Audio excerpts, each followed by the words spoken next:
Nangipis pa. Ayun na. Para yung mga bato na lang po ang maiwan ulit doon, tapos tulak na lang po ulit. Na lang doon. Apo, tulak na lang po ulit. Tama pa.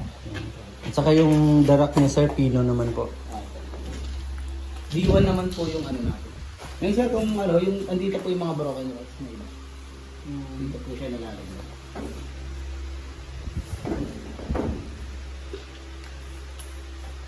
Pero sir, kung tingnan mo sa quality ng bigas, yung kahit nakalagay siya sa zero, maganda pa rin yung quality niya.